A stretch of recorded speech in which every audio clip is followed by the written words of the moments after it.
Hey, that's good. That was impressive. Never got to do that so many times.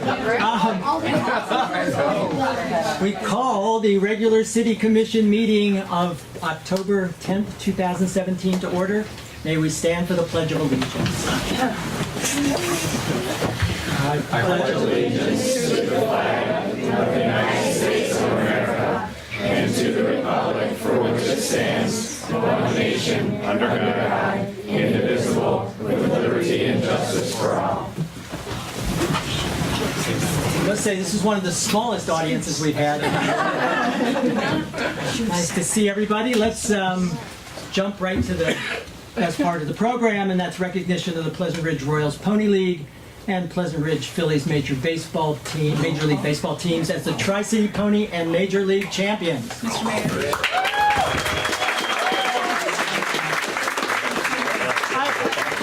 I'm sorry, I got so excited about the players. Would you call the roll, please? I'm sorry. Commissioner Foreman. Here. Commissioner Kuziak. There he is. Here. Commissioner Perry. Here. Commissioner Scott. Here. Mayor Metzger.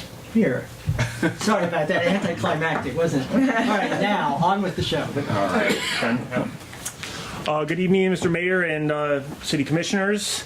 This is always a great honor of mine to be able to bring some of our youngsters in to meet you guys after a winning season of baseball. This seems to be an ongoing trend here. I think this is our third or fourth year in a row of having at least one team coming before you and us being able to recognize them as champions of their league. We have two teams with us this evening. Our Pony League 9 and 10-year-old, the Pleasant Ridge Royals, and we also have our Major League team, the 13 and 14-year-old Pleasant Ridge Phillies. So we're going to start with the 9 and 10-year-old Royals, and I am going to introduce Coach John Blaze, and he's going to say a few things about the team and present a gift for the mayor. Excellent. Excellent. Hello, Mayor Metzger, Commissioners. I'm John Blaze, and it's my pleasure to introduce to you the Pleasant Ridge Royals, who were the champions of the Pony Baseball Division this past summer.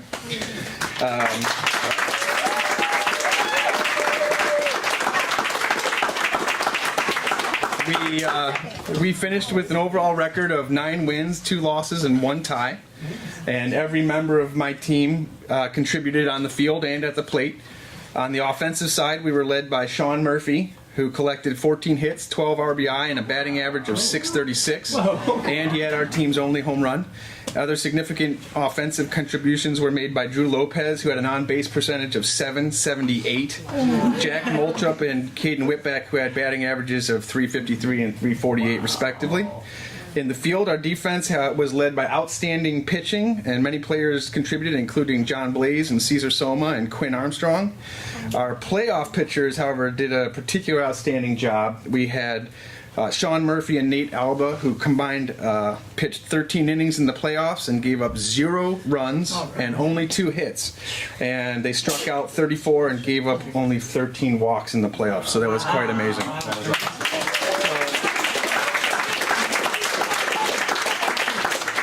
Now, while those individual statistics are really amazing, the most impressive thing about our team was how well they stuck together all season long. And our 2 losses were actually a couple of highlights for me and the other coaches, because our team rebounded after the losses and came back each game afterward with an excellent effort and proved that they were sticking together and not getting on each other's case after losses. And also, as a testament to this team, the 2 teams that we lost to during the regular season were the 2 teams that we shut out in the playoffs. So they really did great. So I'm just going to introduce the players in no particular order. We had Drew Lopez, Caden Whitbeck, Vega Nishan, Trent Taki, Vincente Tobar, Cesar Soma, Sean Murphy, Jack Moltrup, John Blaze, Quinn Armstrong, Brandon Donnelly, Lucy Mobley, Henry Krisiak, and Nate Alba.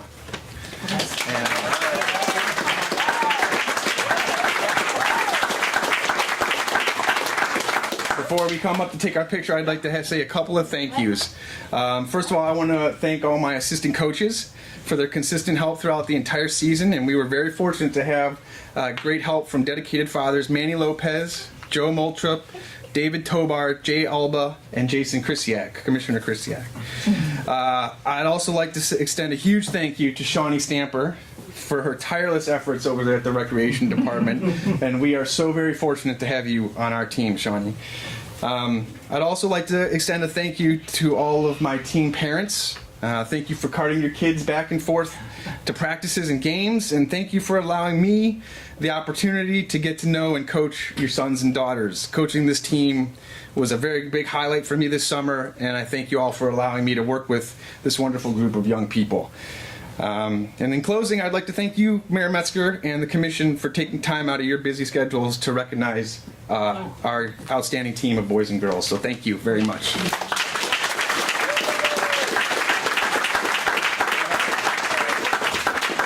And as a tradition, boys and girls, we're going to give a jersey to Mayor Metzger in recognition of our royal team.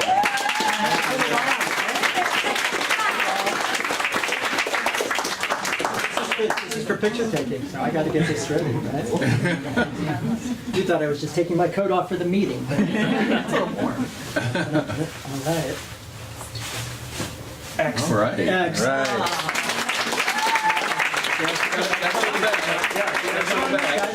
All the royals come You guys up. want to come up and Come we'll up in just the line up front here? row. Sign up for a picture. The floor is so squishy. Feels like a Can I have my assistant coaches up here also?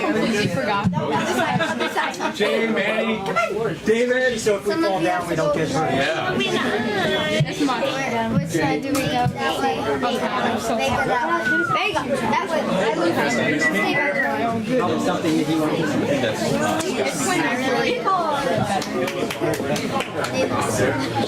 I know. All right. Come on in, Dave. Come on, Daddy. Get in the picture. See if I can. I'll just tip it over. There we go. Can you guys hold that for me? You got it? All right. Oh, it's there. Bless you.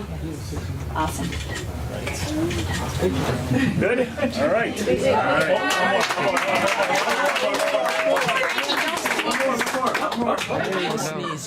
Achoo. Okay. Great. Thank you guys. Here we go. Just step on that mic there, guys. Coaches.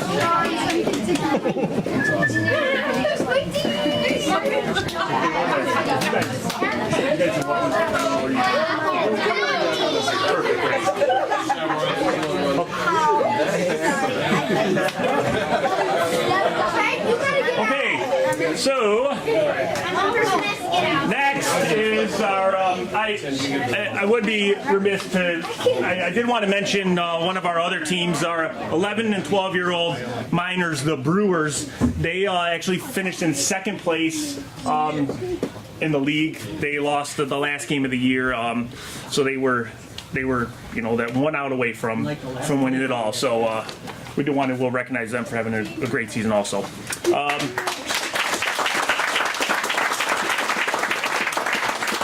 So next is our 13 and 14-year-old boys. This is what we would consider our major league.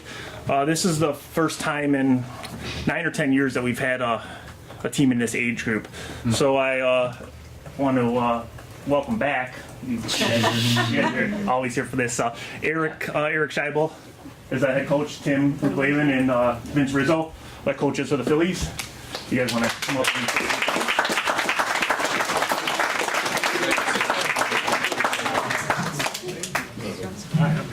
So, Mr. Mayor, we had a bagel on Memorial Day, and I told you I hope you liked maroon because we were hoping to be able to give you one of these jerseys. And we didn't.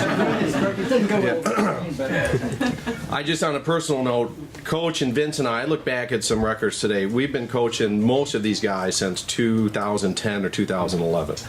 And so some of them are aged out. They're in high school now, Frankie and Duncan, and we're not going to be able to coach them anymore. So from a personal standpoint, they became pretty good baseball players, and we've had a lot of success, but they're even better young men, and I know Coach Tim and Vince and I are proud of that. Good sports, good ball players. but even better people. So that's the fun part of seeing these guys grow from what John's seeing with the younger kids, and now these guys are young men, and so that's really the best part of all of it. And you know what? They had some fun and won some baseball games, which is always important too. So that's my 2 cents. We're proud of you guys. Thanks for letting us coach you.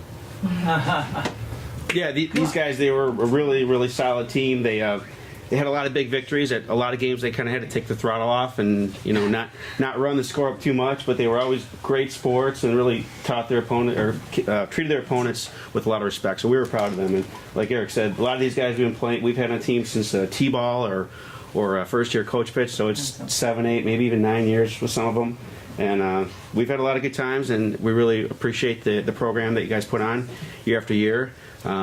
Next year, we're looking for the field to get upgraded. Yeah. Literally graded. Promise. All right. And Vince and I will be back with the guys who aren't in high school next year, so it will be our last rodeo with the big boys. Tim's officially aged out with Frankie gone, so we'll pick it up and we'll have the minors next year too. So we'll be in good shape. Wonderful. So we have See everybody back. we have the presentation of the number 1 jersey. Always number one. This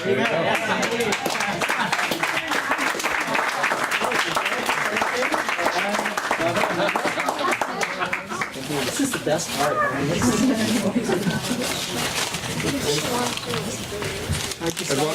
Aren't you sorry now you didn't run for mayor? All you folks? You could have done this. That's great. All right.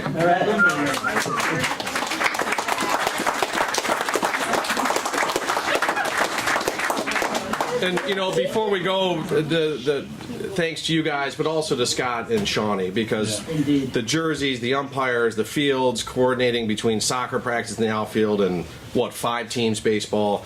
So the work you do for us does not go unrecognized. So Scott, a little present from.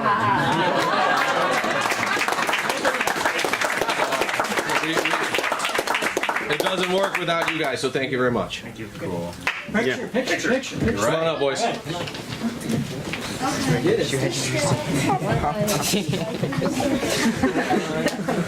I'll stand next to Ryan, guys, just in case you need someone to lean on. Now they're getting too tall. Step down. That's right. It's all right. Got it? That won't be in the picture, right? Yes, that does. How we doing right over there? You're getting too big. Perfect. Watch your feet, boys. Watch your feet. Thank you. Thank you. I've got one more thing, if I can. We and appreciate, like Eric said, the rec department does an awesome job. We really appreciate setting up the teams and getting us prepared and all that. And also, a lot of parents really took notice this summer of the job that Shawnee, a lot of people really took notice of the job you did with the summer program, the summer camps, and everything you did. And I'll let Monica and Molly, because they organize it, they kind of put something together for you. Oh, thank you. Okay, well, we don't want to take all the credit because everyone in the community started to talk how great Shawnee is. Oh, thank you. And, not just in sports events, but adult events, social events. And then everyone's family, everyone's name. And you're always happy. Wrong, you're always happy and very creative. Thank you. So Molly put something together on Facebook, secret, so you wouldn't know. And I thought I would slip many times, but Thank you. Yeah, no. So people contributed from all over the city, and even outside the city for the events that are open to other citizens. So we put together some gift and then a tile for you. oh, thank you. So these are words that were submitted by all Yes. the kids Okay. and all of the parents and the families, because I don't know about the rest of you guys, but I would text you and Facebook you like almost every morning. Where's my kid? Where's the swim meet and everything? And always with a smile and never with any hesitation. Oh, you're going to make me. I know. Yeah. We'll pass that up there. Just a little something. Thank you. So- Mwah. Thank you so much.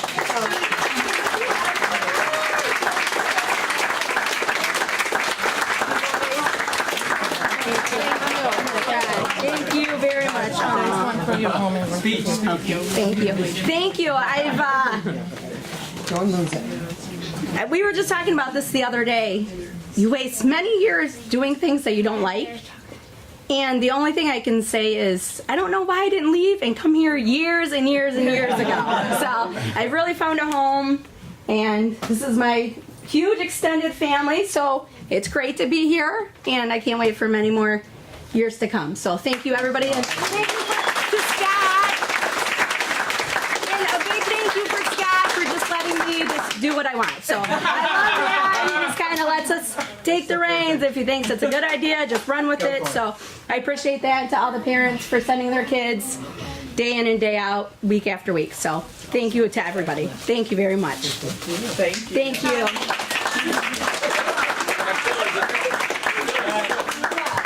You guys can stay if you want, but I got homework. Bye, boys. I'll see you day. Okay, now we move on. The next item on the agenda is public discussion. Items not on the agenda. Anybody with issues, please come forward. Hi. Hi. I'm Amanda Wall from 3 Oxford, and I'm coming to talk about the Plan It Together event next Wednesday on the 18th that the Pleasant Ridge Foundation is having. And we're doing this, we want to solicit opinions for future projects. And there's a new little caveat twist that is fun. We're trying to pick an auction theme. And so we would like your opinion on auction themes, and we're going to give 2 auction tickets to whoever can come up with a theme. So I think that's fun. There's going to be adult beverages served, and we're going to have information about what we're, like I said, what we're going to be doing going forward, and ideas of new, fresh things. So we're really encouraging everyone to come and get involved, see what we're about, and give your opinions. It's a wonderful organization. We would love everyone to come. Cool. Yep. What time is it? It is from 7 to 8:30 at the Rec Center on Wednesday the 18th. Plan it together. Perfect. Thank you. Thank you. Awesome. I would like to say something, if I may. You come. Just have to give us your name and address. Okay. How about my social security number? No, they have that. We know more than you know. I'm afraid of. Anyway, hi, good evening. I'm Esther Weiner, and Mr. Mayor and Commissioners and audience and residents. Good to see you. I live on Kensington Street. And about a year ago, I joined the rec center. There was an opening. And I worked at a Jewish Apartments and Services planning activities for 900 residents for the 3 apartment buildings that they own. So I said, great, this is going to be great, because at that time we didn't have too much going on for the seniors. But I want to thank Scott and Shawnee, because I met with them, gave them some of my background, and we got a beautiful activity center going now for seniors and 50 and ups, which I'm very proud of. Okay. Now I'm coming back to you all to hope you could help me on another issue, which I find very important. As a senior in our community, I don't see any help for seniors as far as grass cutting, snow plowing. I picked up some brochures from the city of Huntington Woods. I have them back here for you if you want to look at them. I don't expect us to do the big things like they do. We can't. We're a smaller community. However, I'm asking if you could consider, and I thought of this, I think all these boys in the front row here, they would be great to come and help the seniors cut the grass. I'm looking at them and saying, these guys are, really tall and big. We could really use them, But that's what I'm looking for. I want the commission to help me and tell me what to do and how to do it, to get some background, hoping that maybe the contractors in Pleasant Ridge themselves will go on a list at our main office, and that as a senior, I don't have to worry about who I'm calling for help. I'll have them, a resident that I'm comfortable with, that's part of the community. I'm also would appreciate help with gutter cleaning, just these small things that the other cities are providing for the residents, for the seniors, for a minimal fee. And I was thinking, well, maybe we could work it out with this. We have beautiful people in this community, able-bodied, men and women both, which I've noticed at our meetings. And they got strength and everything. I'm wondering if our black what do you call it, block commission. Block clubs. Yes, if the person in charge of the block club, or even I would be happy to call people and go visit with them and ask them, would they volunteer maybe once a month to cut the grass? Or, you know, with somebody on their block farther down, shovel the snow when you're shoveling your snow. Could you please look at, you know, we've got a list of seniors who are on low income and who really would appreciate and need your help. So I'm thinking of ways too. I want to bring it up at the rec meeting coming up, because I want to discuss it with Scott and the group too, because we have wonderful people here, capable people. But that leaves some of us, like me, who have nobody, unfortunately. I'm sorry. I'm looking for my sugar daddy. I just never found him. So anyhow, I'm hoping that we can get small things done for the seniors. At a minimum, maybe we could make money for the city. You know, well, if you want your grass cuts, it's going to cost $15 or $20 a cut. And then the money, proceeds could come to doing more senior activities. But, you know, we've talked about this before. Esther. Right. I think that that's one of the big issues in terms of senior services. And we have, you know, as you said, there have been a lot more recreation activities. And It's great, yes. There are now more information in the new Ridger Right. as far as through the Area Agency on Aging. And I know that there's several other kinds of services available. But I think what you bring up is the most important, is the idea of block clubs.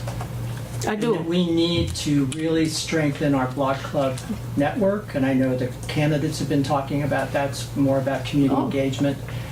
And so that we know who's on the, you know, it'd be easier, the city can't, you know, city has tried in the past to try to organize, you know, lists of who wants to volunteer and who are the seniors and what kinds of services, and trying to match up is beyond what our staff is. Oh, yeah, I understand that, able but to I'm do. willing as one of the people to be an advocate for us and to start that with a couple other people. Right, but I think, you know, at the whatever. block, you know, I mean, I know on Sylvan we have a number of people who cut other people's grass, and people who have snow blowers are out there going down the sidewalks picking up neighbors. And I think one of our biggest pushes is to try to get block clubs organized for just to get information out, you know, across the city and a lot of other reasons. I agree. And I think, I mean, on Kensington, I know that Amber and some other people have been working to try to re-energize or to energize a block club. I think that's... All right, so what do you feel I could do to help? Is there anything I can do? Should I go to this Amber and talk to her? I live on Kensington. Right. And so far, none of this has, you know, been happening on Kensington. Okay. But, I mean, what do you guys suggest? Should I offer my services to her, too? Of course. Of course. Yeah, we can connect you with Amber. I think she's Okay, talked to you honey. last week. No, I wasn't home, honey. I'm sorry, she left a thing at my door. I wasn't home. But no, I would like to help in any way. But these are just small items to, you know, some of us, but not to all of us. But we're still forgetting that we need help. The seniors need help. No. I mean, we have great activities now. It's wonderful, no complaints. It's beautiful, and everything's going smoothly. No, I think it's you make a good point. You have to. So often people are sitting in their homes needing help and not voicing it. And not knowing where to go either, and they don't know where to go for help. No, and Right. people don't know that they necessarily need the kind of help. I think it is. I mean, you certainly can contact the city and they could connect you with maybe block clubs, but I think it's more trying to get an idea of who in your neighborhood is trying to organize. And certainly Amber is the one I know on Kensington is very active. Well, is it possible to put a little blurb in the Ridger that if you need help or you're a senior, you can't, disabled, whatever, contact your block person with the person's name and a phone number or what street it's from? We can certainly. Is that okay? I think that would be great if we could do that. Here comes Scott. Yeah, we had done something like this in the past, and Commissioner Krzyjak was a pretty good driving force on it. And I think there's a way for us to do it, and for us to kind of help with that process. Good, that's why I want to bring it just up to in the get rec like meeting, putting people's names and phone numbers in the Ridger can sometimes get cumbersome for people and whatnot. So we could always have like maybe we can be an intermediary between that and try to set that up. And our problem before was we had a list of a lot of people that needed service, and a list of people that were able to help was short. Okay. But you know, these things go up and down, so it's always worth a try again. We're never opposed to Great, yeah. throwing something out there, and it's as easy as just trying to coordinate something. So we Honey, I will bring it up at Yeah. at the rec meeting, Absolutely. if you don't mind. Absolutely. And I think With a blurb, on too. your block, it's much easier to get people connected. Absolutely. Yeah. Right. Rather than Because we're just kind of close. throwing something out and hoping that there's somebody somewhere in the city who's interested in cutting grass Or volunteering that, but if we make it known that the seniors really need help, Right. there's more than they know, I think they'll Right. come forward. And we're going to start, I mean, it won't be Okay. just, just Kensington. We just need to know. I don't- Kensington can could be connect all- with Devonshire, the whole- can connect right, with that would be Wellesley, and great. just on through. Yeah, that would be great. I look forward to helping in any way. All right, thank you. Thank you. Thanks, that's Thanks, good. Des. Next. Hey, Sean Campbell, 58 Sylvan. I've noticed, and I've had another resident mention concerns about speeding and running stop signs on Woodward Heights. Wasn't sure if it was possible to have a conversation with police department, if there could be, before the morning patrol heads over to Ridge for the school day, if they could spend some time on Woodward Heights for the morning commute traffic. I've personally seen somebody, it's probably 40 miles an hour, although it's hard to tell because you're not in the car. But I've seen them blow both of the stop signs at Indiana and at Bermuda. Yeah, so thank you. Yeah, fresh. I watch it too. Yes. So I noticed it when I walk the dog in the morning. I had a resident who lives on Woodward Heights that issued as a concern as a campaign thing, and so I told him I would bring it to the commission because it was something that I cared about as well too. So thank you. I know the chief, I'm sure the chief can comment on that in a little bit, but I know we've talked about this many times. I feel like Esther set me up, okay? I'm Betty Howe. I live at 31 Cambridge, and I'm here to make a couple of comments, and I'm going to add one because of you. You were also at the informational meeting, I'm pretty sure, about 2 weeks ago now, and I think you talked about it there, the one that was held over at the community center. Either that or I've heard you before. I'm a senior, I don't remember. I am too, and I don't remember anything either. Okay. The reason that I wanted to talk about this as a senior citizen was that I think that some of the conversations that evening, which really had to do with the millage and the support for paying our debt to our police force, whether they're here or not, or people from the past. I think the biggest reason to be willing to live here when you're a little older is that we do have a splendid security system in this city. And they're called upon to do a lot of things that fall into the category of what you're even mentioning here.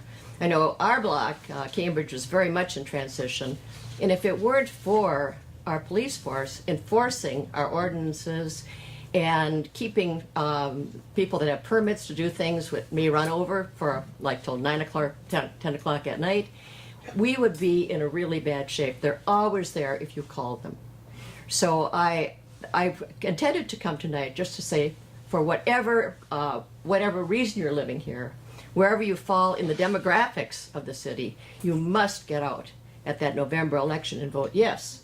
We have an obligation to these people and we must fulfill it, or we are going to look like less than we think we are. Just as a small aside, I noticed there were a lot of questions at that meeting about the Headley Amendment. And I found this kind of intriguing because I think that maybe half of the people in the room that night were born since the Headley Amendment. And yet there's a lot of indecision and a lack of knowledge about what it really means, which in substance is, if you buy a house and pay more for it than you can afford, your taxes are going to go up anyway.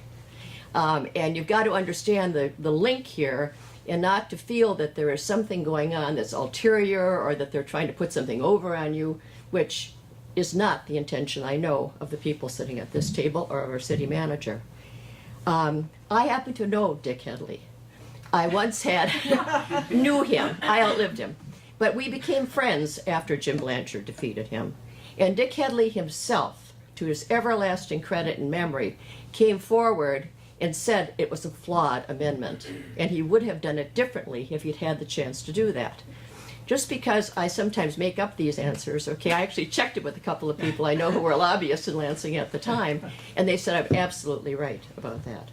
So we have a set of rules we have to live under.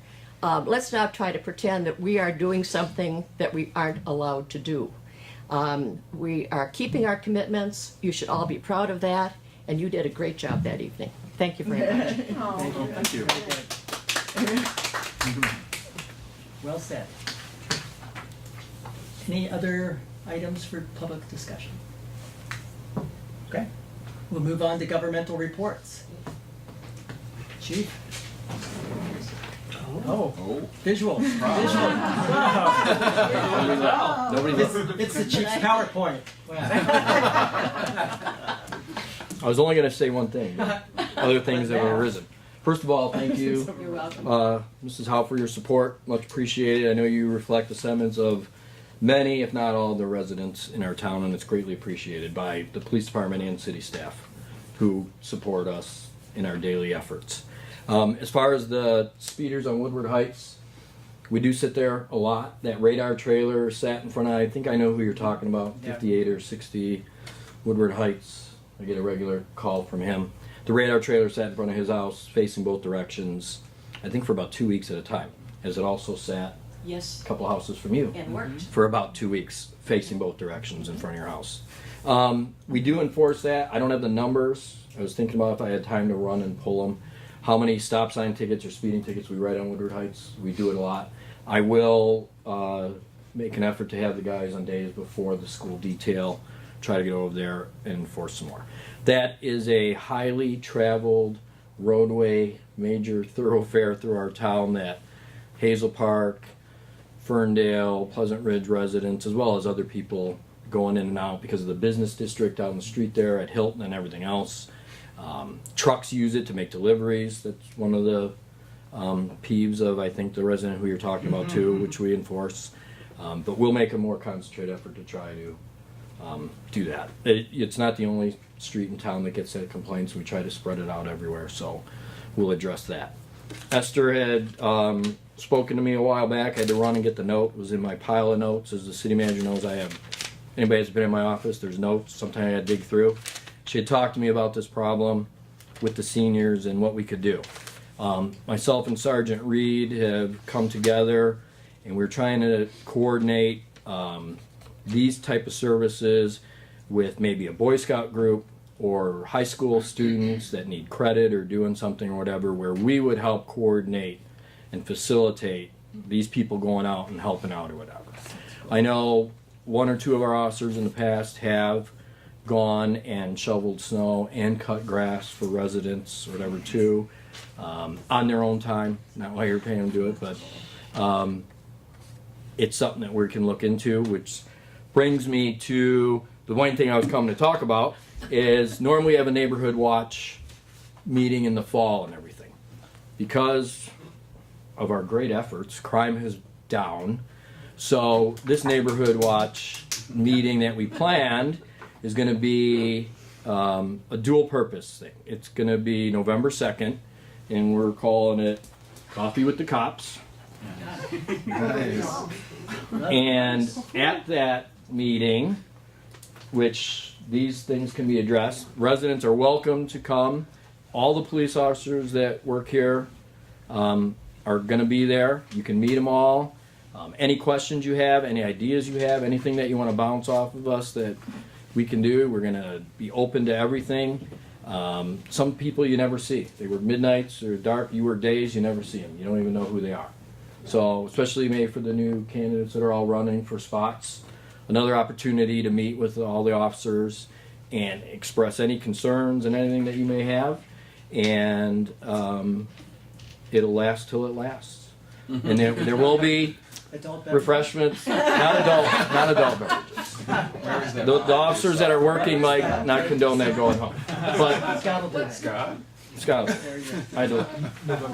It's November 2nd. And I do it at 6 p.m. at the rec center. You'll all be there. Okay? And you will see these signs posted around town. Limited number because I have a limited budget to work with. But they'll be all over. But here we go, and we'll put it on the website. We can put it on the website in a minute. November 2nd. Coffee with cups. Coffee with cups. Rob. Hey, all right. Rob. Disinvite him right now. Steve, may I say something? Yes, ma'am. Would you please put me down on your list to help? Yes. Any way I can. I You're- would be happy to work with you. Your name and phone I number can't are on stand my not to list. be, You want me to put your phone number on the camera? Yeah. No? Okay. Piccolo 685. This is a great idea. It is a wonderful idea. We figured we would try to spearhead this, trying to keep people. I mean, we don't want people with bad intentions going to people's houses, especially seniors, to take advantage of them or anything. So we're trying to control that type of behavior, where it'd be Boy Scouts or students or things like that, because in today's day and age, people take advantage of people, and you can't be too. You have to be safe. Right. Questions? Questions? Comment? Mr. Mayor, Yes, sir. quick question for the chief. Yes. Chief, can you hear me okay? Yes, sir. Hi, just a quick comment. First off, I wanted to just extend a very heartfelt thank you to a couple of officers in specific, Sergeant Reed and Officer Colazar, who this past weekend really went above and beyond for the residents of Oakdale. I won't get into any details, you probably already know the situation, but I really wanted to thank them specifically for all they did. Second, I just had a quick question for you regarding security cameras that residents might install on their own. Do you happen to have any, do we ask residents to maybe contact the city to let the city know that they have these cameras in case maybe the city's looking for footage when things happen? Yeah, it'd be good for if residents could let us know, because in that last group of larceny from autos that happened on Cambridge and Hanover and Oxford, we had officers on foot. In fact, there was a bunch of calls where that the state police were walking around on foot. It wasn't the state police; it was Sergeant Reed and Officer Julie Reed, no relation, walking around and going door to door to see who has footage and who has cameras and everything like that. So it'd be nice to know if residents want to contact us, we can keep track, and that way we know if something does happen on a particular street or an area, we're able to go to them. They can email us and say, hey, can you look at your footage and see if you captured this or whatever. It does help identify possible suspects in crimes. So yes, and I did know about the weekend thing. I got a call. I was at a wedding out of town, and I heard about it. And that's the type of officers that you have. Sergeant Reed came in on his day off, brought his kids to take care of that. So just so you know, that's what he did to help facilitate your thing. And I know you're aware of it. And yes, I was aware of it. So, but thank you for. I will extend your. Thank yous and greetings and salutations to both of them. Thank you. Okay. So could residents just send an email to you or to someone to sort of say, hey, I have a camera, so Yes. that you could get... Okay. Yes, they can. If you want, I can say my email. It's in the Ridger, Yeah. and it's on the city websites and everything else. But if you want to email me, I get it on my phone, so 24/7. It is policechief@cityofpleasantridge.org. I know that's a mouthful. Every time I say it, people there's not enough space in the address for that. So it's policechief@cityofpleasantridge.org. Okay. Great. Thank you. Thank you. Thank you.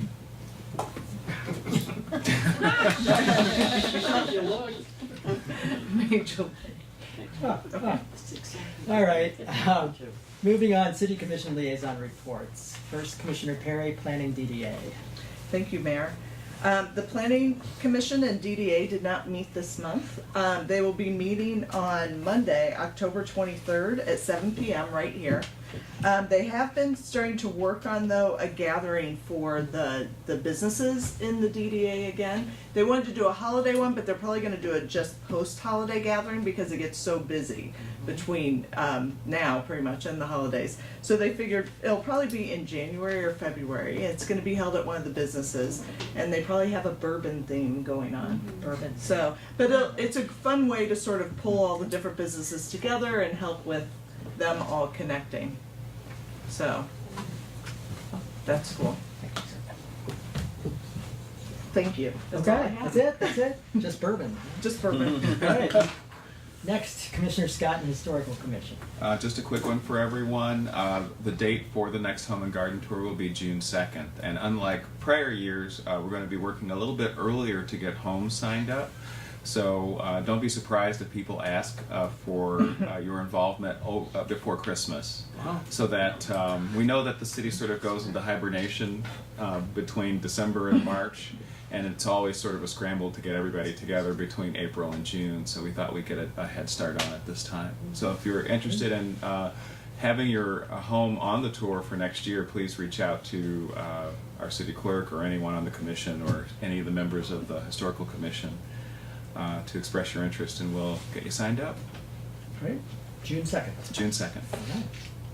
Commissioner Krzyjak, Recreation. Thank you, Mayor. We welcomed our baseball champions earlier. Scott will be talking about the pool in a moment. So I have very little report, but I would like to welcome everyone to our next meeting, which will be October 25th. And that'll be at 7 p.m. And that'll be at 4 Ridge. And that'll be a great opportunity if anyone has any issues with recreation or any ideas for winter activities or in anticipation of next summer's activities. I really think this would be a great opportunity to get that conversation started. I know the Recreation Commission is always eager to hear from residents, so if you have something related to the Recreation Commission that you would like to see considered or questions answered, this would be a fantastic time to do that. And you can just come and thank Scott and Shawnee some more for the great job they're doing. So, but yeah, so please put it on your calendar, October 25th, 7 p.m. at 4 Ridge for the next Recreation Commission meeting. That's all I have, Mayor. Thank you. You on the screen. Jay? Yes, Mr. Mayor. Ferndale Schools, please. Yes, I have a few items. First, I'd like to just give an update on the FHS homecoming. This took place on this past Friday, October 6th. Ferndale was victorious over Pontiac. Sorry, Commissioner Scott. The score was 42-6. Wow. So I think this is obviously a great way to celebrate homecoming with a decisive victory like that. And also, if you didn't see the video of the fight song that's being sung by various students, staff members, teachers, all different members of the community, you can find that on Facebook. It's been posted on PRPR. Another thing regarding the Golden Eagles marching band, they recently won the Lampier Invitational.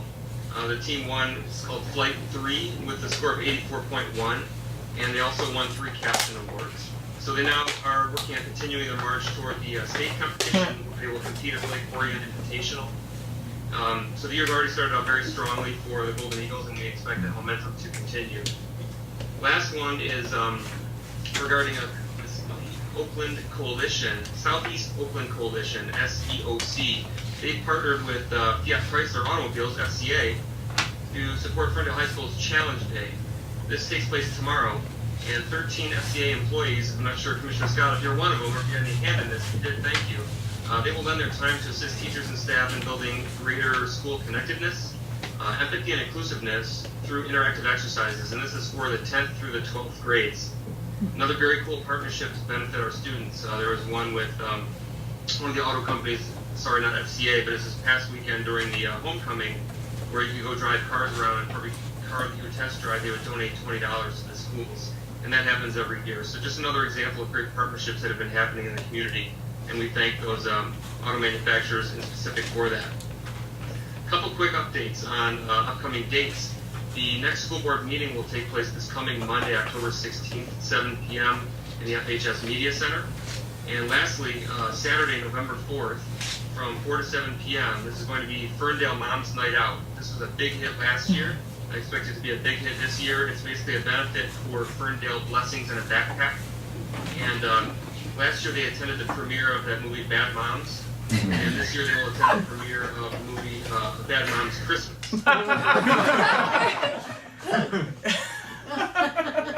Excited mothers in various states of sobriety and have a great time for a great cause. So I know a number of people looking forward to it, and I hope that you'll consider it as well if you find that something that would interest you. That is it for my report. Well, thank you for that. Any comments, questions?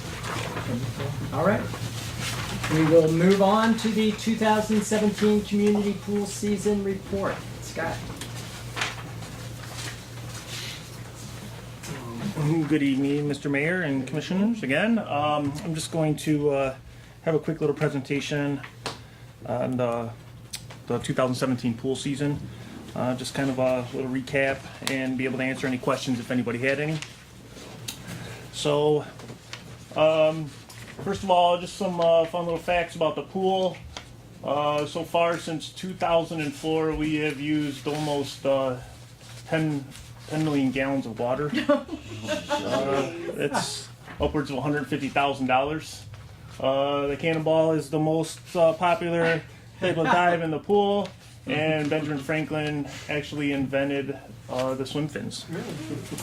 The pool has holds 253,000 gallons of water when we fill it up.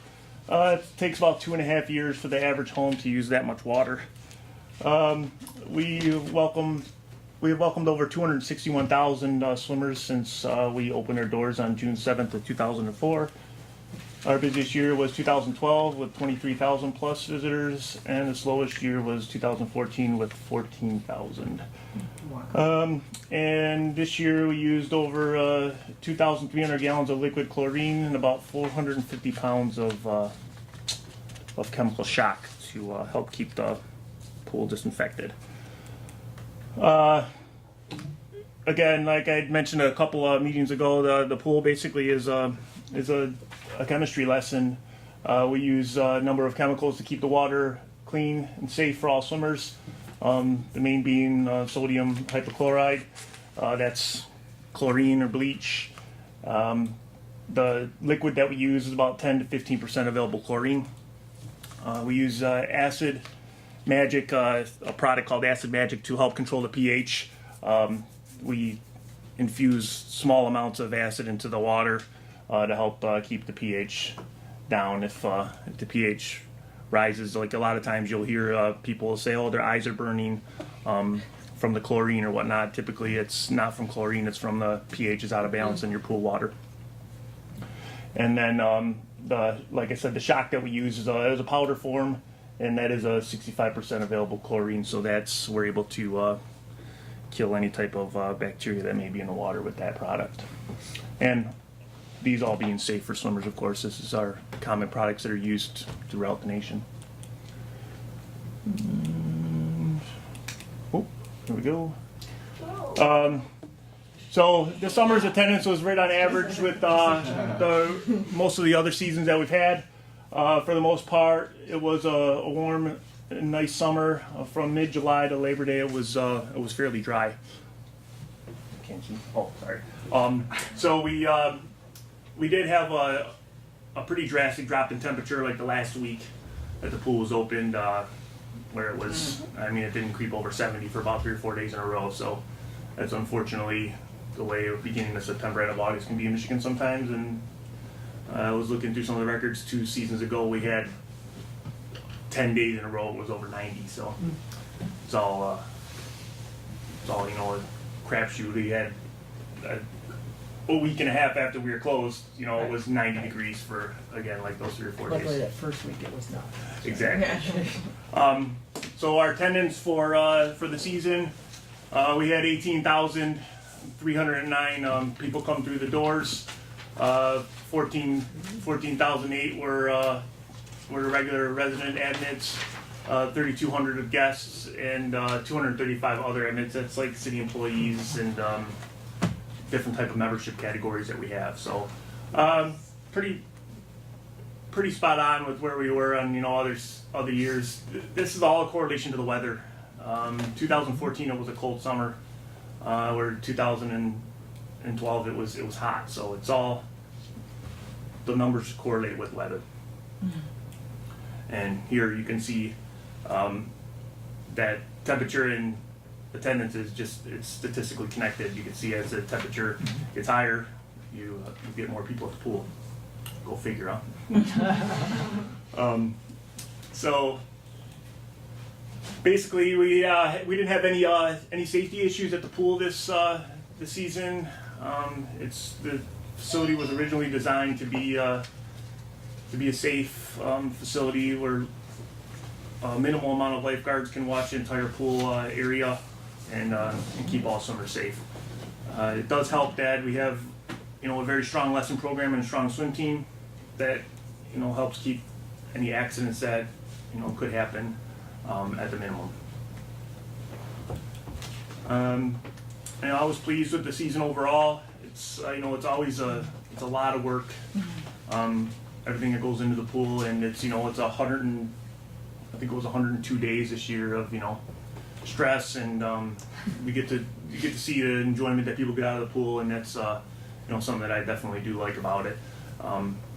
And we're always looking for improvements for next season, and we're scheduled to open on the 25th of May. Yay! Awesome. There we go. Any questions? I was sure. I was looking at the numbers, and I think it was 398 was the high for any day. Do we have a maximum capacity for that place? We do. It's at any one time. It's the number that the Oakland County Health Department puts on the structure is 440 people in the enclosure at once. We don't necessarily check people out, but we know when it gets too busy. Yeah, I mean, I think the busiest day we ever had was, I think we had 570 some people were in. It was a 102-degree day a number of years ago. And it was busy, but we've never had to say, okay, one person out, one person in. We've never gotten quite to that point. It's been close, but never quite that. So. Just curious. Any other questions? No. Mayor, this was just thank you and the entire staff, lifeguards, you and Shawnee, of course. I mean, it's just another great pool season. I know we talked about it a little bit about, and it was in your report about the ducks. Mm-hmm. And just to clarify for people who are concerned that the health department did come and they interacted with staff and took the issue seriously, and you included in your report. I don't know if you wanted to. Sure, I can definitely touch on it. The health department comes out and does a preseason opening, and at that time we had 0 violations, which was the first that health inspector had wrote all season long. Later on in the year, they received a complaint from a pool user that there was ducks in the pool, and they were they had droppings, and it was on the deck and in the water. The ducks were with us all season long, which is not typical. Usually they're gone by mid-June.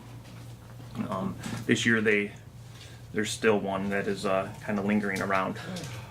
So the health department inspector came out to the pool, looked at everything. We have a protocol that we follow for the ducks and how to clean up the droppings and what to do in the event that it gets overly excessive and anything like that. The CDC, the Center for Disease Control, recommends that you keep your pool water at 2 parts per million for at least 30 minutes. If you find any kind of duck feces in the water, our water is kept at 5 parts per million all the time. It doesn't drop below 5 parts per million. If it does, it goes to maybe 4.5, and that's just a matter of how the chlorine is feeding. So as far as anything with that, we comply with keeping the water safe for swimmers to be in. The health department wrote on their report that the complaint was valid. There was ducks in the pool shell, and there was some I would walk up and clean everything up, and as you were coming back around, it would be there again, because there was 4 full-size ducks that were living in the pool.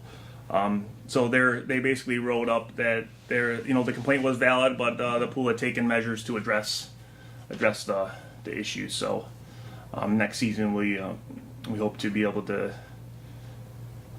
stop the ducks before they make it to the pool and nest. I've been talking with the duck sanctuary in the area, and they have some ideas of some different things we can do, and hopefully we can nip it in the bud before it becomes an issue. Yeah, and I appreciate that, and I just wanted to highlight because I felt it was, you did take the time in the report to highlight that, and I think it's key for our residents to know that you were on it, Shawnee was on it, and that the health department was satisfied that this is an outside, a third party, right? They were satisfied that we had taken measures. And we to address it. we took in a water sample where they do a bacterial analysis at that time when the health department was there, and that passed with flying colors. There was no issues at the time. So good. Okay. Thank you. Yep. Good year. All right. Thank Great. you. Thank you.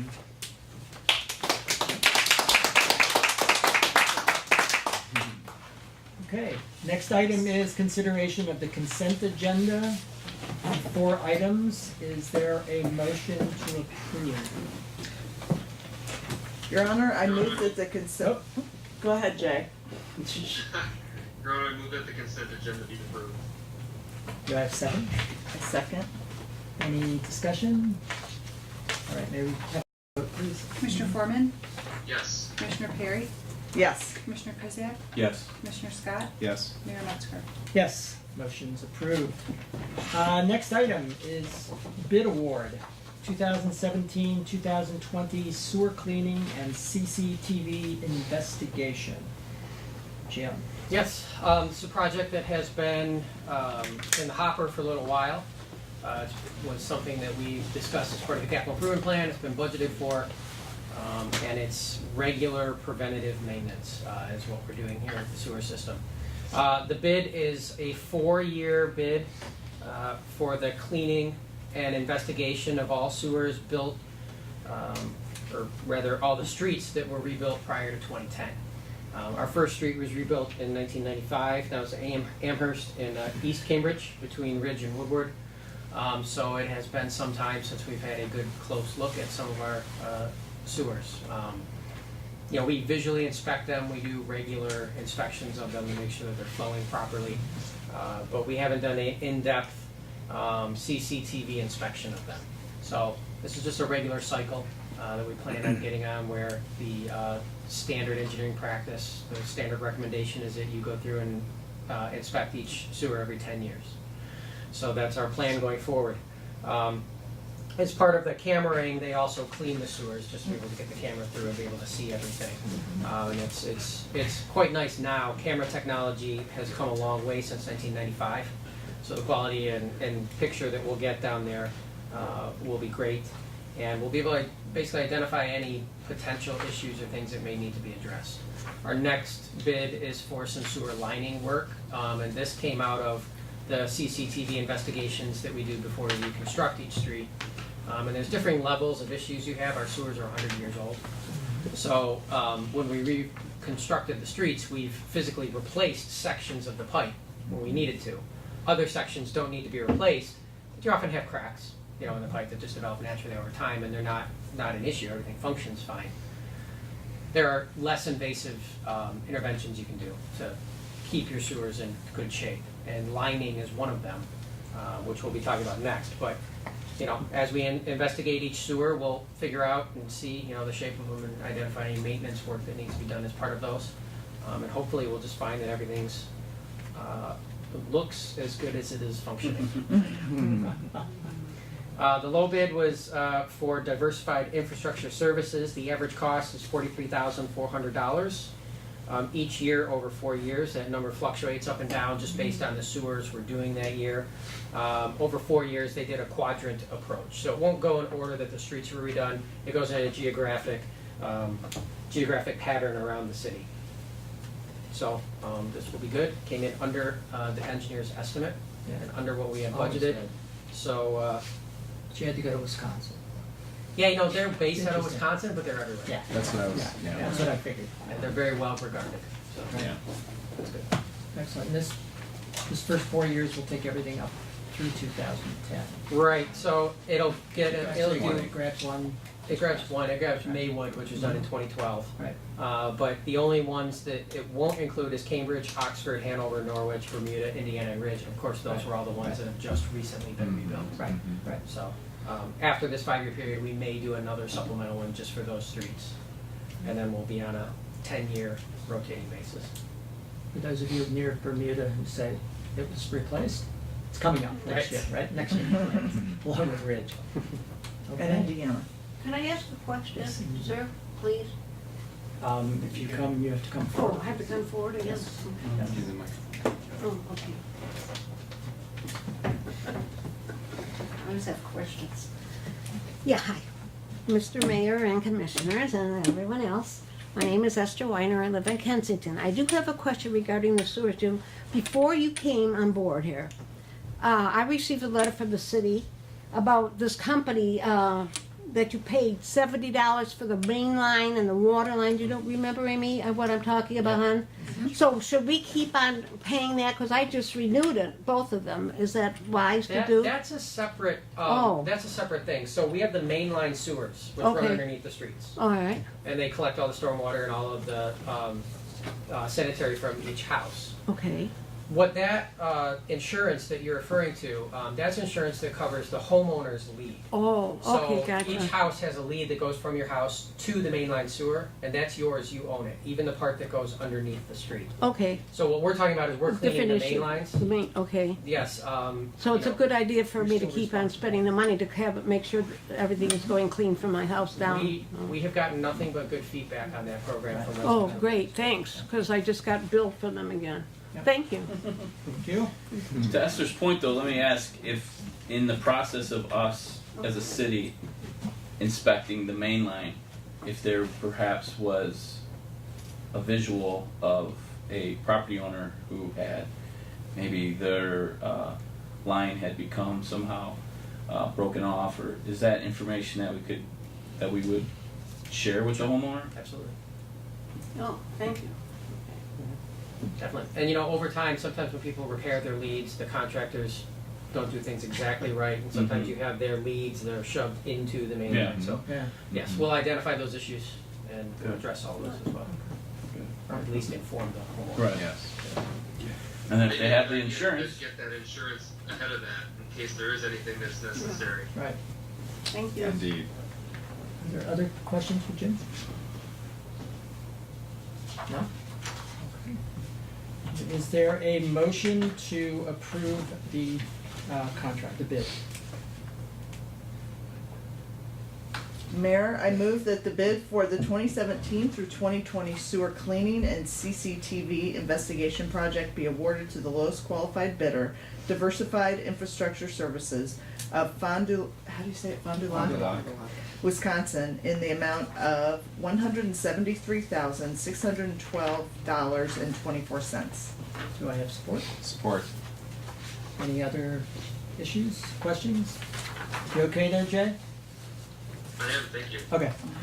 May we take a vote, please? Commissioner Perry? Yes. Commissioner Scott? Yes. Commissioner Foreman? Yes. Commissioner Kuziak? Yes. Mayor Metzger? Yes, motion carries. Next item, Jim alluded to, is the bid award for the 2017 sewer rehabilitation by full and section CIPP lining. Yes. CIPP is an acronym for Cured in Place Pipe Lining. This is a project that takes in West Cambridge, Oxford, Hanover, and Norwich. Those being the last 4 streets that we've rebuilt. We've identified some sections of sewer pipe that did not need to be completely replaced, but could use lining. And obviously West Cambridge was built in 2014, so these are not critical issues, but they are some less than perfect sections of pipe. And the cured in place lining process will ensure that they remain in good shape for many decades to come. CIPP is a process where you actually feed in a liner through the existing manhole covers. No excavation of streets is needed. It's very it's limited invasive. It's kind of like arthroscopic surgery for sewage, and it won't cause a lot of disruption for residents. We can do this without causing any kind of damage or issues for all of our newest streets, which we're very protective of. After they put in the liner, they hit it with steam, and it causes it to expand, and it attaches to the existing sewer and creates basically a brand new sewer section. And then they send a little robot down that cuts out holes where all of those leads are, and you have like new sewers at that point. And so this is one of those middle level interventions that's between doing nothing and digging up your street and your sewer. We had budgeted $235,000 for this project based on the engineer's estimate. The low bid came in at $165,600, so that's very nice. The low bidder on this project was Inland Waters Pollution Control, a company that I've actually worked with in the past on projects in different communities. And again, they're well regarded. So we have a good bidder at a good price. And so we are recommending approval of this contract. To have two come under expected, boy, that just doesn't happen. Certainly. Maybe cement next time. That's right. You never know. Are there any questions for Jim? Yeah, Mayor, if I could. Yes. Yeah, I would just add, in conjunction with our previous agenda item, as far as the investigation of our current service system, obviously identifying damage or areas of concern in other areas are going to need be addressed. Having these funds dedicated to these four projects, how are we looking to fund concerns we have, that we will have identified with our the video project? So obviously we're gonna be seeing some things that maybe we don't want to see, and just I would like to maybe talk through like how we're gonna fund those issues. Sure. In our budget, we do 3-year budgeting now, and so our rates are based on that 3-year projection. So we've built in a capital improvement and maintenance line in the water fund every year that has money in it to handle these kinds of projects. And then what happens is if we don't need all that money in one particular year, it builds our fund balance, and that then gets fed into the rate model, which we use to come up with water rates. But we've got $100,000 a year in that maintenance and repair line. So what we identified during the CCTV, the inspection process, we'll probably prioritize any issues that come up, and we'll work with that $100,000 budget that we have. If we need the infrastructure millage funding could be used to supplement that, but we have funding sources and we have streams in place that recognize we probably will have some future lining work that we need to do. The good news is that these sewers we're doing now, this was the first time that they were inspected in I don't know how long. The rest of the sewers we'll be looking at have been at most inspected 23 years ago. Okay. And the worst sections replaced already. So we're not anticipating that we're going to have a lot or a huge amount of work to do. So we think that $100,000 we have in that budget line should be enough, to handle this work going forward. Good. No, I know this group has talked about, and I know you've been integral in all these conversations as far as our available fund balance in the water and sewer fund, and I just wanted to be cognizant of trying to meet those goals while also having money available for unforeseen catastrophes or work that obviously is going to be needed in the future. So I appreciate you taking the time to talk through that. Sure. No, and I think one of the concerns, Jody and I were just walking and talking about it, but was if you do find problems, you're talking about prioritizing. You want to make sure that you don't push down on the list, because the money doesn't keep us from fixing something that's going to cause much more problems coming forward. So right. It's not, if I recall, we've been fortunate to be sitting on soil that's kind to the sewer system. We are extremely lucky. Berkeley, Royal Oak, they have far more problems with water mains, with sewers, because they're all in clay. And here in the sandy soil that we have, it's much kinder. Good to know. Good to know. Any other questions? All right, then I'm going to ask for a motion to approve. Mr. Mayor, Yes. I move that the bid for the 2017 sewer rehabilitation by full and section CIPP lining be awarded to the lowest qualified bidder, Inland Waters Pollution Control of Detroit, Michigan, in the amount of $165,621.25. Keep getting confused by that voice from. Voice from afar. That's right. Is there support? I support. Any other further questions? Okay, Amy, can we take a vote, please? Commissioner Foreman, Yes. Commissioner Scott, Yes. Commissioner Krzyjak, Yes. Commissioner Perry, Yes. Mayor Metzger. Yes, motion approved. Great. Next is establishing a public hearing on Tuesday, November 14th, 2017 at 7:30 p.m. to solicit public comments on an ordinance to amend Chapter 74 Utilities by the addition of a new article, Article 8, Entry onto Private Property, Section 74-340, Intent, Section 74-341, Definitions, Section 74-342, Regulation, and Section 74-343, Trespass. I turn it over to Greg to talk? I'll handle Are you this gonna one. handle it? Okay. We can call Greg in from the Okay. bullpen if we have There you questions go. on this one. This is a response to the recent subcontractor work that AT&T has had in the city. We all want, I think, their extremely high-speed service that they're rolling out, but we also want them to go about putting that infrastructure in a professional manner. So this ordinance requires utilities and utility contractors and subcontractors working on utility lines located in the easements on private property to provide advance notification to the city and to property owners, and also for those persons who are working to carry identification, showing that who they are, who they work for, and making sure that they're on our list.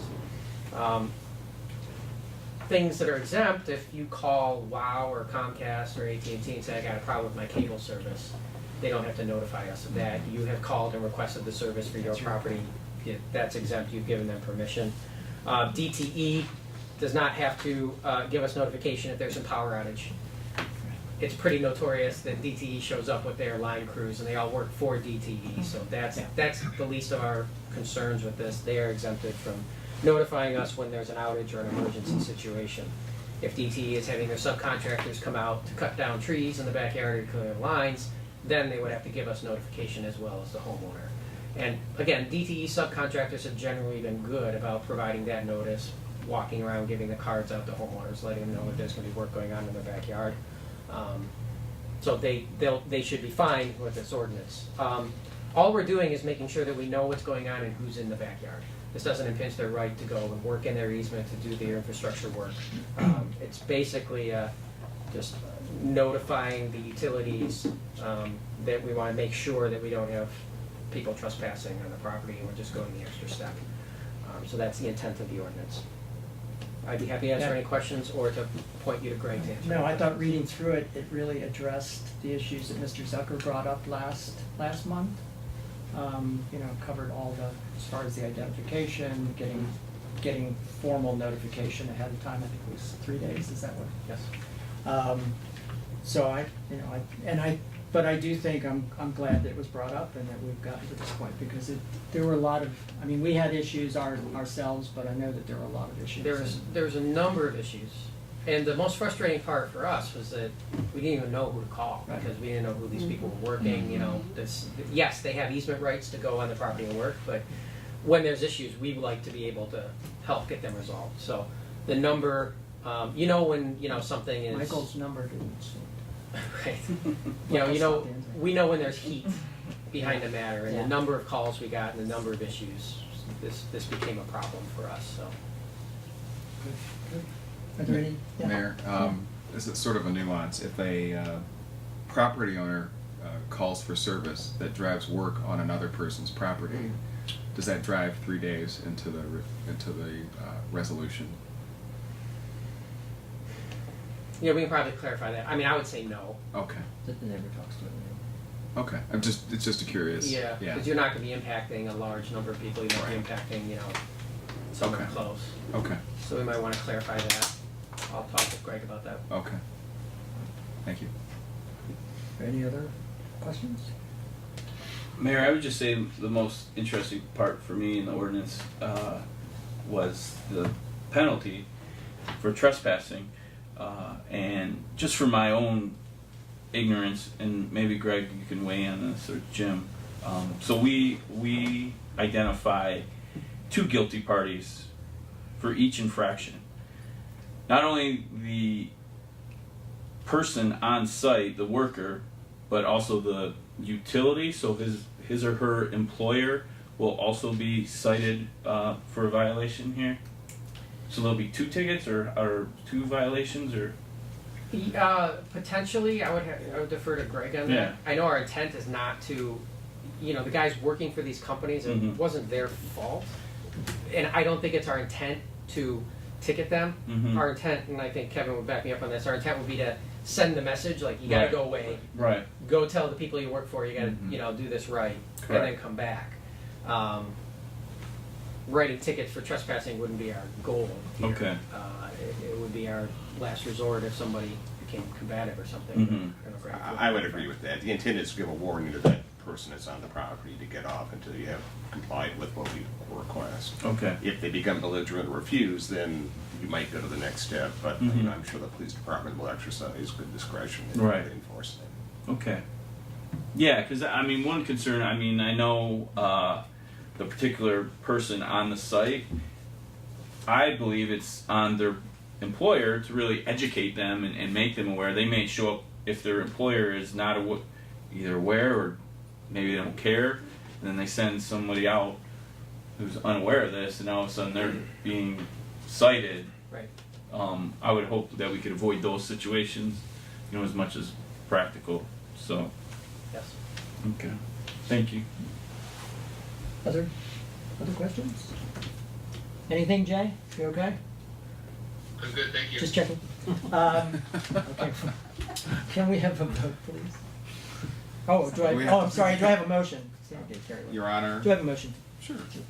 Your Honor, I move that a public hearing be scheduled for Tuesday, November 14, 2017 at 7:30 p.m. to solicit public comments on an ordinance to amend Chapter 74, Utilities, by the addition of a new article, Article 8, Entry onto Private Property, Section 74-340, Intent, Section 74-341, Definitions, Section 74-342, Regulation, and Section 74-343, Trespass.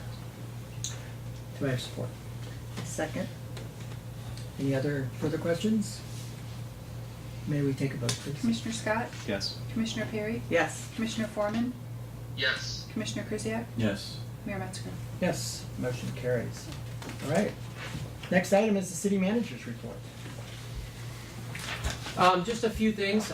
Next Tuesday, 7 p.m., Fort Ridge, we're having our second millage information session, so please feel free to come and pepper me with questions. This will be your opportunity.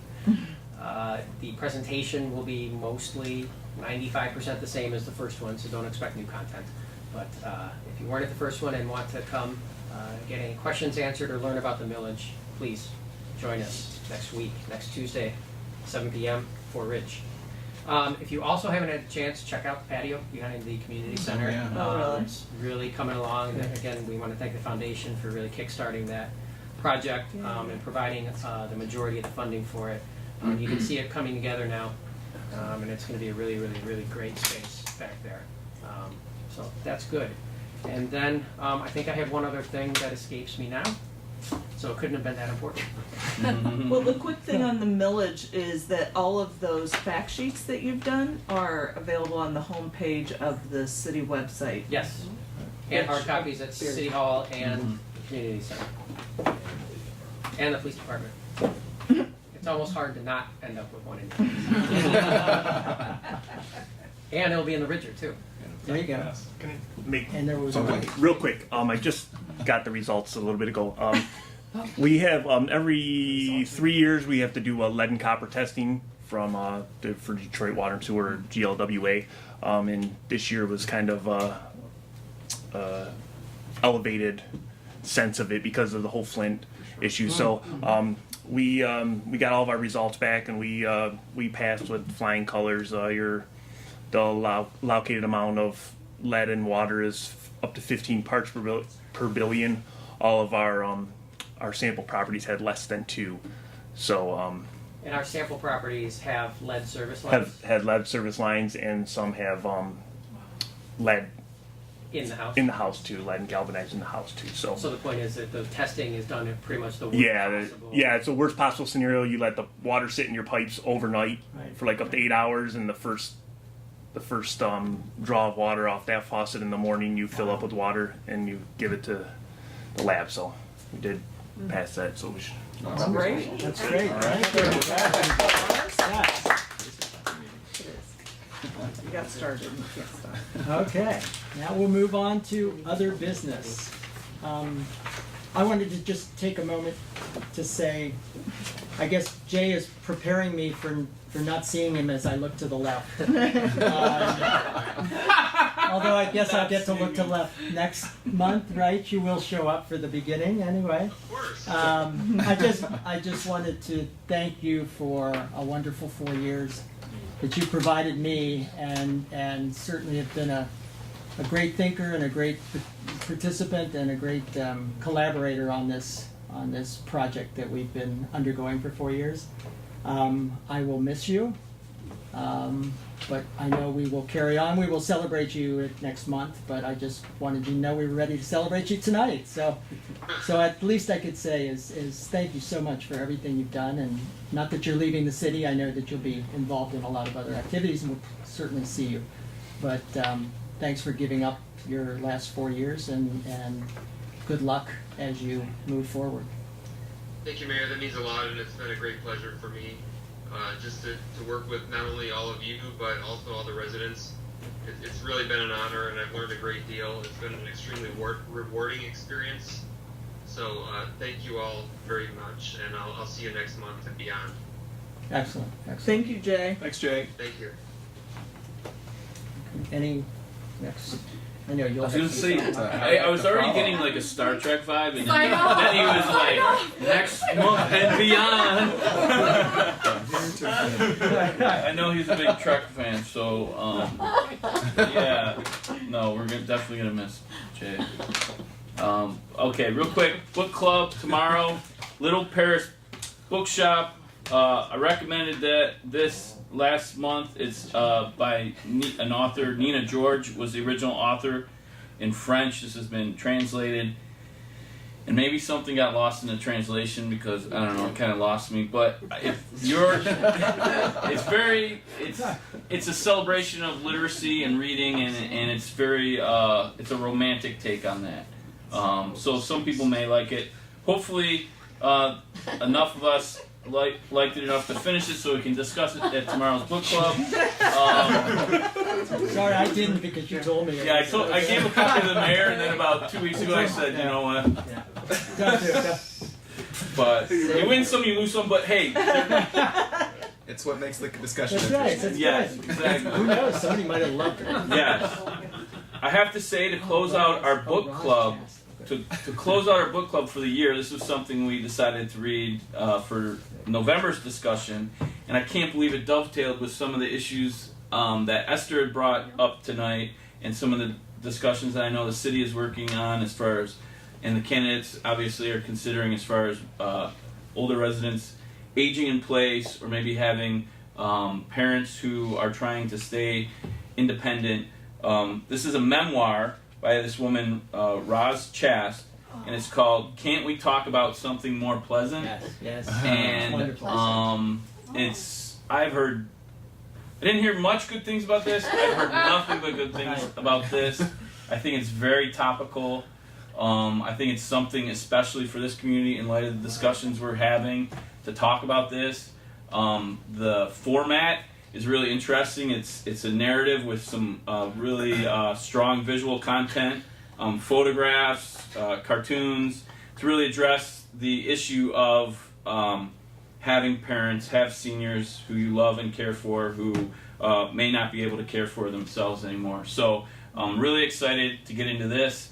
I would invite you, if you haven't attended any book clubs and you're waiting to attend one, this would be the one to attend. So this will be next month, Wednesday, November 8th, at the Community Center. We'll be discussing, can we talk about something more pleasant, a memoir. On that topic, again, thank you for the discussion tonight. Esther, please know, and this is not necessarily directed particularly to you, but to seniors in the city, there's a lot of resources available. Maybe not through directly the city of Pleasant Ridge, but Oakland County, the Area Agency on Aging, even the state of Michigan has a lot of programs. And I know sometimes it gets confusing, or dealing with the bureaucracy may, not be the most convenient, but definitely know that there's resources out there. And I know, if seniors call City Hall, that I'm sure everyone here will direct you in the right direction. So, finally, really quick, I know pretty much everybody in this room was at the welcoming roundtable. I know the commissioners were there, all our candidates were there and contributed to the discussion. I thought it was really well attended, really opened up some conversations about what we all love about Pleasant Ridge and what we can share with neighboring communities and people who don't have the good fortune of living in our little hamlet here. And Sean had actually talked about, and I know this was something we discussed, about Halloween and how Halloween is really one of the opportunities where people come into our community. We just thought, the group, it was back and forth discussion, but we thought that would be a good opportunity, as it always is, and not trying to reinvent the wheel, but just celebrate the fact that Halloween is a great opportunity for us to kind of show, the genuine, good-natured heart that we have in Pleasant Ridge, and to welcome people from all over the region who realize that if you want king-size Snickers, you better go to Oakland Park Boulevard in Pleasant Ridge, Michigan. So, so we just think it's a great opportunity, and just remind everyone that you may see some people coming from out of town, or dropping some kids off, or walking them through our neighborhood, and just remember that we are a great community. People recognize that, and we can share that with others. So, not really something I need to remind anyone about, but it was something that was really highlighted in our discussion. So that's all I have, Mayor. Mr. Mayor, I have one item. Okay. Thank you, Commissioner Krzyzak, for providing that perfect segue. Some of you may remember the last 2 years on a candy collection for any extra candy that's left over after Halloween. It's collected at Fort Ridge for 2 or 3 weeks. The first year we got a very large amount. I don't remember the exact weight, but I did weigh it. And then the following year, last year, we beat that weight by quite a large amount, probably 25% more. It was enough to fill my green recycling bin, which I no longer need for anything but this, overflowing. So I do now have, I think, 3 bins that will be used for nothing, except maybe collecting candy, I hope. So I wanted to say we'll be doing that again this year. I think Scott is already aware of this, because we said we do it every year. This is the first I mentioned it, because I just remembered it the other day. I'm sorry. But we'll do what it takes to make it happen. We'll collect the candy bin this year, and it will go again to Operation Gratitude, which goes to the troops. So thank you for any past participation, and thank you in advance for donating all of your candy that you have left over this year. It'll go to a good cause and create some smiles and rotten teeth among our troops. Thanks, Jay. Thank you. Jay's comment about Halloween candy made me, I was going to say it anyway, but if you get this month's Ridger, or this season's Ridger, it's amazing how many activities are scheduled in October and November and December in the city. It's fantastic. And the one that we all love is the Halloween Hayride, which comes up on October 22nd, this Sunday a week, from 3 to 5:30. Cool part, they're going to do the hands again. They're going to do the wax hands. Try to put your hands in wax. It's very cool. But we'll also be having the grand reopening of Gainsborough Park. And I guess we're going to have the head of the CN Railroad or something, presumably, maybe. Some monkey monk, I don't know. Somebody from CN Railroad's going to try to get a lot of credit for the money that they gave us. Yeah. More credit than the money they gave Hopefully us. they bring a big check to go with that big scissors. Wouldn't that be nice? I would like that very much. So I just wanted to point that out and just say, review this. Even if you want to go to Cedar Point, it may be sold out, I don't know. You can go this coming Saturday, the trip to Cedar Point. So, Still have spots. huh? There's still spots. Still spots available. Cedar Point trip this Saturday. Call the city. And toddler boo bash. I mean, there's just, and then on and on. It just goes on and on and on. From all ages, and then all the 50 plus, 52 plus, 55 plus activities. whatever we are, you know, all us seniors. I can't remember what year. Okay. The Ridger, on that, the Ridger is actually available online, and it was delivered by the printer to the post office last week. Okay. So at this point, we're just Any in the minute, we're waiting for the post post office and making the deliveries. But there are copies I available. heard some people got theirs today. Really? I got mine last week. Oh, What? I'm not kidding. wow. I didn't get it. It's really Wow. post office is weird. Wow. I didn't get my It's put to the bottom of the pile, however, based on Netflix. how the mail carrier is when they get them. So I heard some people got them today though, so you shouldn't be getting it here. You should be getting them. You can connect from the homepage, or you can stop by the city hall and pick up a copy. So Yes. they are available. Any other? That's cool. Yeah, I know that Amy has Yeah, I'll something to have talk something about. quick, just real fast. Election day is November 7th. Polls will be open from 7 a.m. to 8 p.m. All voting's at the community center. Absentee ballots are available now. They've already gone out in the mail for people that have applied prior to today. The last day to apply for an absentee ballot is Saturday, November 4th, and I will be here at City Hall from 9 a.m. to 2 p.m. issuing absentee ballots that day. Excellent. Thank you for doing that. That's a very cool last minute absentee Last thing. minute. And today was the last day to register. Today was the last day to register to Too bad. vote. Too late now. Anything else? All right. Do I have a motion to adjourn? So moved. All in favor? Aye. Stand adjourned.